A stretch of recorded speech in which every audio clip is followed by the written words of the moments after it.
Para por um instante e observa. Quem domina o ambiente quase nunca é quem puxa a conversa o tempo todo. É quem consegue ficar em silêncio sem se diminuir, enquanto todo mundo ao redor se entrega tentando preencher o vazio. Porque cada palavra dita sem necessidade é uma exposição. Cada explicação além do ponto enfraquece a posição. E quem entende isso começa a jogar um jogo diferente. E a ironia cruel é que você provavelmente passou a vida inteira fazendo exatamente o oposto, explicando demais, justificando o que não precisava de justificativa, defendendo o que ninguém atacou, enchendo o silêncio com palavras porque o silêncio dói em você de um jeito que ninguém te ensinou a entender. Hoje isso muda. Existe uma passagem nas anotações privadas de Marco Aurélio, textos que ele nunca quis que ninguém lesse, onde ele escreve para si mesmo algo que não faz parte de nenhum livro de autoajuda. Não é uma frase de motivação, é quase uma repreensão. Ele diz, essencialmente, você fala quando deveria observar. E quando observa, ainda está formulando o que vai falar. Isso foi escrito por um homem que governava o maior império da história conhecida. Um homem que acordava todo dia, sabendo que centenas de decisões dependiam do julgamento dele. E o problema que ele identificava em si mesmo não era falta de coragem, não era falta de inteligência. Era o vício de reagir com palavras quando a situação pedia silêncio e percepção. Se esse era o problema de Marco Aurélio, o que isso diz sobre você? Antes de continuar, comenta gratidão. É uma forma simples de ajudar no crescimento do canal. Vamos começar pelo lugar que a maioria evita. Quando você sente o impulso de falar, de explicar, de defender, de preencher o ar com a sua versão dos fatos, esse impulso não vem de nenhum lugar racional. Ele vem de um lugar muito mais antigo dentro de você. É o sistema nervoso tentando sobreviver a uma ameaça percebida. E a ameaça, na maioria dos casos, não é física, é existencial. É o medo de que, se você não se explicar agora, a narrativa que os outros têm sobre você vai se solidificar sem a sua participação. Isso tem um nome técnico em psicologia social, mas o que importa aqui não é o rótulo. O que importa é o mecanismo. Você fala para controlar a forma como os outros te percebem. E o paradoxo devastador é que quanto mais você fala para controlar essa percepção, mais você entrega o controle para eles. Porque toda vez que você abre a boca para se defender, você está confirmando que há algo a defender. Toda vez que você se explica sem que alguém tenha pedido explicação, você está sinalizando que precisa de aprovação. E as pessoas percebem isso, não conscientemente, não com análise. Elas sentem isso e ajustam o status que te atribuem internamente. Marco Aurélio entendia esse mecanismo melhor do que qualquer psicólogo moderno, e ele entendia porque observava pessoas o dia inteiro sem a obrigação de gostar do que via. Agora vem a parte que vai incomodar. Você não fala demais por acidente. Você fala demais porque aprendeu que falar é seguro e silêncio é perigoso. Provavelmente ainda na infância, num ambiente onde ficar em silêncio significava ser ignorado, ou mal interpretado, ou punido. Onde você precisava verbalizar a sua versão da realidade rapidamente antes que outra versão tomasse espaço. E esse padrão, que foi adaptativo num momento da sua vida, se tornou um sabotador silencioso na vida adulta. Pense na última vez que você estava numa situação de tensão, uma discussão, uma negociação, um momento em que você se sentiu injustiçado. O que você fez? Provavelmente falou, provavelmente explicou, provavelmente tentou fazer a outra pessoa entender o seu ponto de vista com uma urgência que, vista de fora, parecia desespero.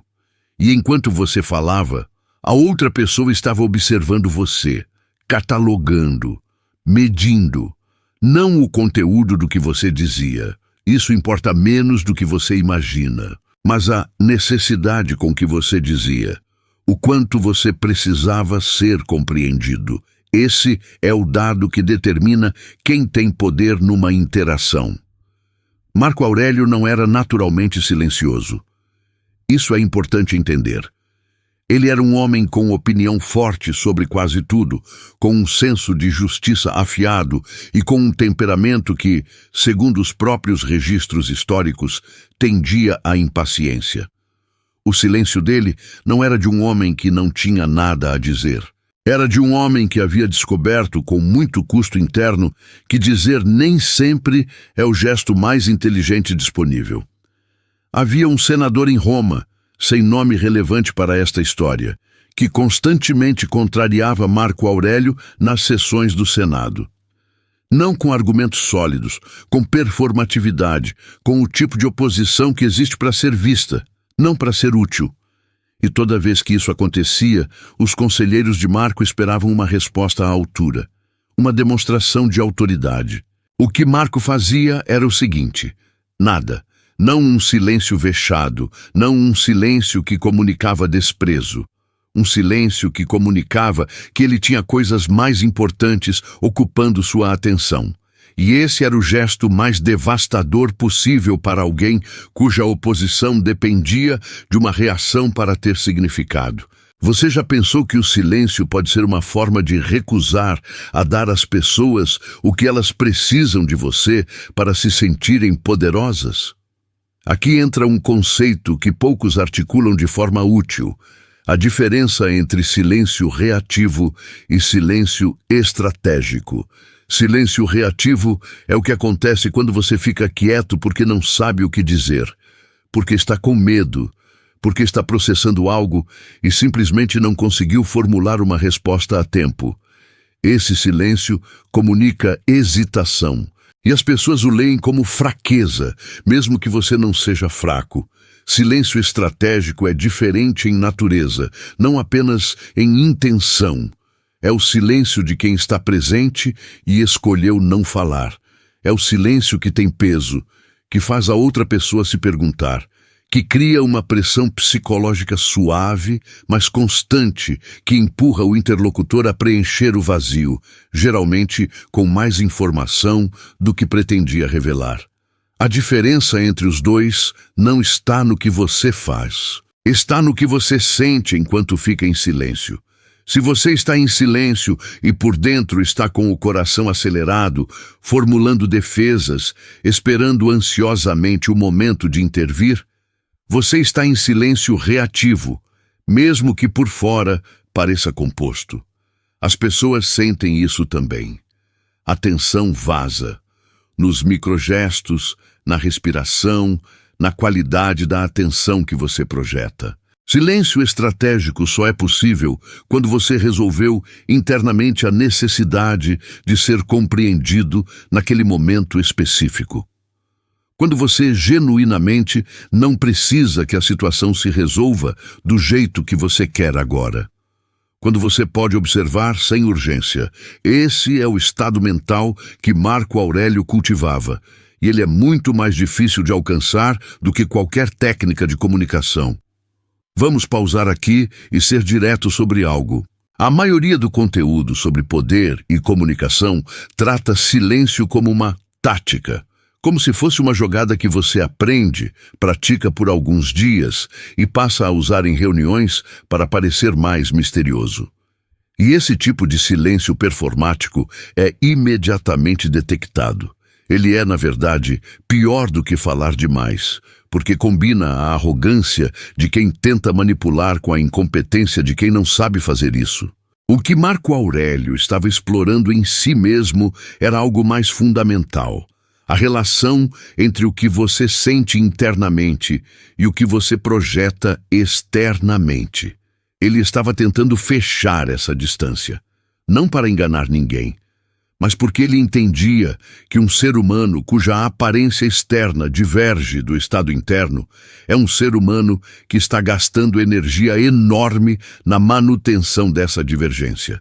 Energia que poderia estar sendo usada para perceber, para pensar, para agir de forma mais eficaz. O silêncio para ele não era uma ferramenta de persuasão. Era uma consequência natural de um estado interno em que a necessidade de aprovação havia sido suficientemente silenciada. E isso muda completamente como você precisa pensar sobre o que está sendo proposto aqui. Pense na última vez que você estava numa conversa e sentiu que estava sendo ignorado ou subestimado, que a outra pessoa não estava dando o peso adequado ao que você dizia. O que você fez? Se você é como a maioria das pessoas, você aumentou o volume, não necessariamente sonoro, mas o volume da sua presença. Você se tornou mais assertivo, mais repetitivo, mais insistente. Você tentou fazer a sua perspectiva pousar na outra pessoa com mais força. E provavelmente não funcionou. Porque quando você aumenta o volume em resposta à sensação de ser subestimado, você está confirmando para a outra pessoa que a dinâmica de poder que ela estabeleceu é real. Você está respondendo à moldura dela, o que significa que você aceitou a moldura. Marco Aurélio tinha um princípio que aparece várias vezes em suas anotações, formulado de formas diferentes, mas sempre com a mesma essência. A qualidade da sua resposta é determinada pela distância entre o estímulo e a reação. Quanto maior essa distância, quanto mais tempo e espaço interno existem entre o que acontece e o que você faz, mais a resposta pertence a você. Quanto menor essa distância, mais a resposta pertence à situação. E um homem cujas respostas pertencem às situações não tem autonomia real, independentemente de quanto poder formal ele ostente. Isso é o que ele praticava. Não a supressão da reação, a expansão do espaço antes dela. Existe uma dinâmica específica nas interações sociais que quase ninguém articula, mas que todo mundo experiencia. Podemos chamar de pressão de preenchimento. Quando há silêncio numa conversa, existe uma pressão social implícita para que alguém o quebre, e essa pressão não se distribui igualmente entre os presentes. Ela recai mais pesadamente sobre quem tem mais necessidade de aprovação, mais ansiedade sobre como está sendo percebido, mais investimento emocional no resultado da interação. Em outras palavras, a pressão de preenchimento revela o mapa de poder de uma conversa. Quem a sente mais intensamente tem menos poder, independentemente do título, do status social ou da inteligência relativa das partes. Quando você entende isso, começa a observar as interações ao seu redor de uma forma completamente diferente. Você percebe que as reuniões onde um líder fraco fala o tempo todo são reuniões onde ele está constantemente cedendo poder. Você percebe que as negociações são ganhas não pelo argumento mais eloquente, mas por quem consegue habitar o silêncio sem ansiedade por mais tempo. Você percebe que as pessoas que você considera magnéticas ou imponentes não necessariamente dizem coisas mais profundas. Elas simplesmente não precisam preencher o vazio. E você começa a perceber o quanto de si mesmo você entrega gratuitamente toda vez que sente essa pressão e cede a ela. Aqui é onde a maioria dos vídeos sobre esse tema erra de forma grave. Eles pegam essa percepção e transformam em um conselho de comportamento.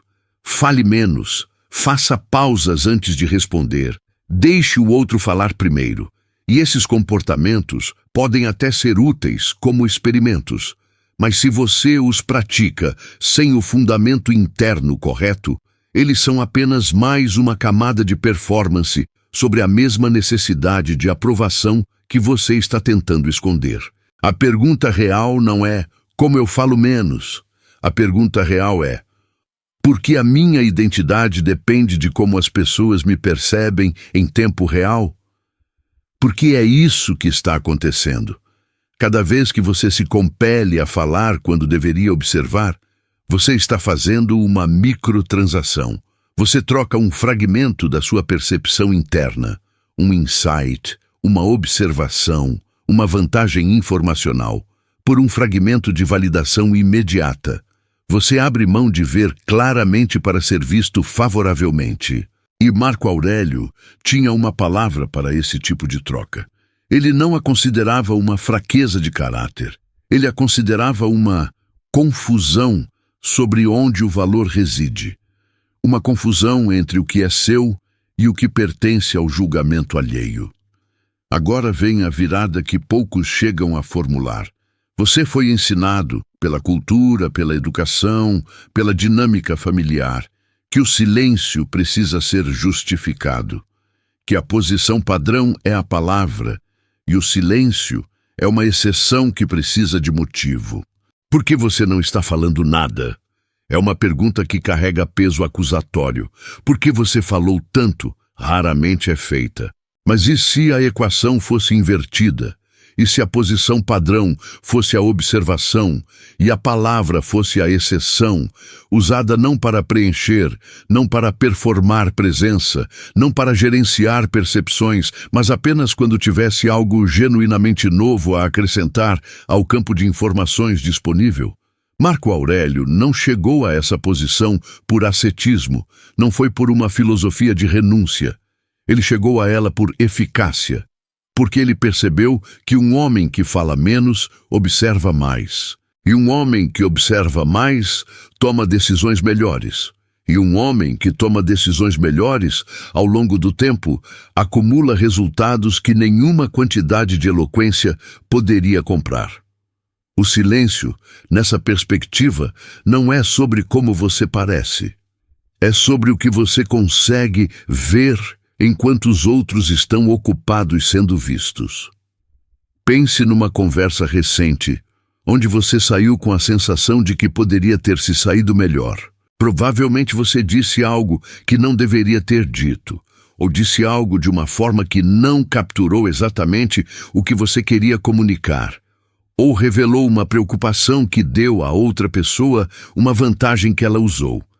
Agora pense, o que você estava sentindo antes de dizer aquilo? Havia uma pressão interna, uma necessidade de estabelecer algo, de corrigir uma percepção, de demonstrar algo sobre você? Quase certamente sim, e esse é o ponto de intervenção. Não o momento de falar ou não falar. Esse momento já passou quando você chega nele. O ponto de intervenção é muito antes, no momento em que você percebe a pressão interna construindo. A necessidade de ser visto de uma forma específica, o desconforto com a incerteza sobre o que o outro está pensando de você. Esse desconforto é o sinal, e a prática não é suprimi-lo. É simplesmente observá-lo com a mesma frieza com que você observaria qualquer outro dado da realidade. Estou sentindo a necessidade de me justificar agora. Isso é informação sobre mim, não sobre a situação. Essa distância minúscula entre sentir o impulso e identificá-lo como impulso é onde a autonomia real começa. Existe um experimento informal que você pode fazer hoje. Da próxima vez que estiver em uma reunião, numa discussão, numa interação onde você normalmente seria vocal, escolha um período de 10 minutos para apenas observar. Não com a intenção de intervir depois, não acumulando pontos para falar quando for a sua vez. Observe como se você fosse um antropólogo estudando uma cultura desconhecida. O que você vai notar, provavelmente, é perturbador. A maioria do que as pessoas dizem não é informação, é sinalização. É o equivalente verbal de um pavão abrindo as penas. As pessoas falam para dizer: eu estou aqui, eu sei coisas, eu sou relevante, você deveria me respeitar. E a maioria das respostas é apenas outra camada de sinalização sobre a sinalização anterior. É um loop que perpetua a si mesmo e que raramente produz algo novo. Quando você sai desse loop, mesmo que temporariamente, mesmo que apenas como observador, você não só ganha a clareza de ver o padrão, você começa a perceber que o conteúdo real de uma interação raramente está no que é dito. Está nas hesitações, nas escolhas de vocabulário, em quem olha para quem antes de falar, em quem muda de posição depois de quem falar, Marco Aurélio lia as pessoas dessa forma, não com desconfiança. Ele não era um homem cínico, mas com a curiosidade de quem entende que o comportamento humano tem camadas e que a camada superficial raramente é a mais informativa. Agora vamos falar sobre algo que vai contrariar o que você provavelmente espera desse tipo de conteúdo. O silêncio estratégico não torna você frio, não torna você distante, não transforma você numa versão humana de um muro de pedra que as pessoas respeitam porque não conseguem penetrar. Na verdade, o oposto é verdadeiro. Quando você para de usar palavras para gerenciar como as pessoas te percebem, você libera a atenção que estava alocada para essa gestão. E essa atenção pode ser direcionada para outra pessoa, para o que ela realmente está dizendo, sentindo, precisando. E, paradoxalmente, as pessoas que são genuinamente ouvidas, não performaticamente, mas com atenção real, percebem isso. É uma das experiências mais raras que um ser humano pode ter numa interação. Sentir que está sendo realmente escutado, não que a outra pessoa está esperando o momento de falar. E a pessoa que proporciona essa experiência se torna magnética de uma forma que nenhuma técnica de comunicação consegue replicar. Isso era Marco Aurélio também. Os registros históricos sobre as pessoas que interagiram com ele, não os bajuladores, mas os críticos, os filósofos, os adversários, frequentemente descrevem a mesma coisa, a sensação de que ele estava realmente presente. Que quando você falava com ele, havia alguém do outro lado, e isso é extremamente raro, porque a maioria das pessoas com quem você conversa está, na maior parte do tempo, conversando com a versão que elas têm de você na cabeça, não com você. Elas estão respondendo a um modelo interno, não ao que você acabou de dizer. Presença real. Atenção sem agenda é uma das formas mais profundas de poder interpessoal, e ela só é possível quando você para de usar a interação para construir algo sobre si mesmo. Chegamos no ponto onde o conteúdo precisa se tornar mais direto, porque há uma verdade que este vídeo não pode contornar.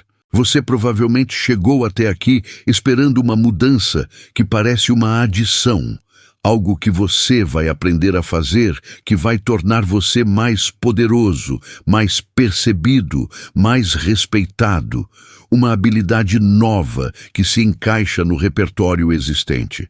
Mas o que está sendo descrito aqui é uma subtração, é a remoção de um comportamento que você provavelmente considera parte da sua identidade.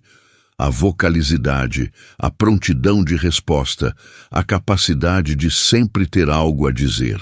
Essas coisas provavelmente são atributos que você valoriza em si mesmo, que outras pessoas já elogiaram em você, que você incorporou como positivos. E a proposta aqui é que elas estão em parte a seu serviço, e em parte a serviço de uma necessidade que você nunca examinou com honestidade. Isso é desconfortável de considerar, e é exatamente por isso que a maioria das pessoas não chega até aqui. Elas preferem um conteúdo que diga, faça X e você terá Y. Não um conteúdo que diga, olhe para dentro e questione se X é realmente seu ou se é uma armadura que você confundiu com pele. Marco Aurélio escreveu uma linha que, traduzida livremente, diz: não busque que as coisas que acontecem aconteçam da forma que você quer.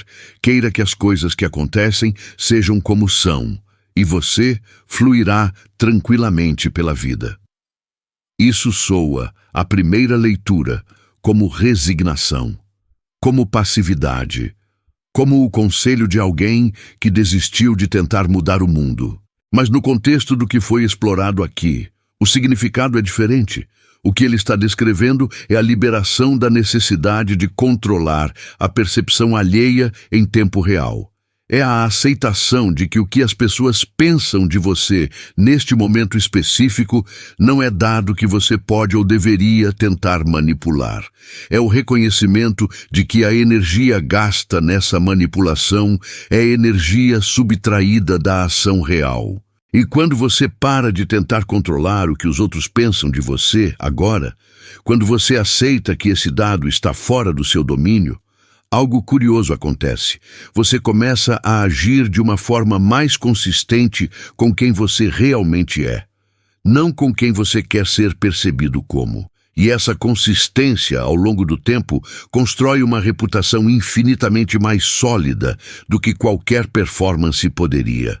As pessoas que são percebidas como poderosas não são, em geral, as que tentam parecer poderosas. São as que parecem completamente sem necessidade de parecer coisa alguma. Aqui está a última coisa, e talvez seja a mais difícil. Você vai sair deste vídeo e entrar numa situação onde vai sentir a pressão.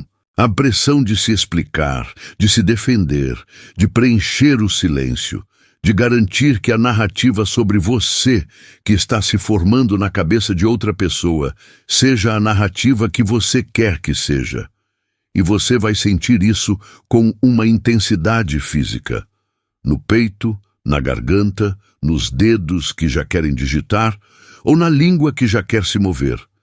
E o teste não é se você consegue suprimir esse impulso por força de vontade.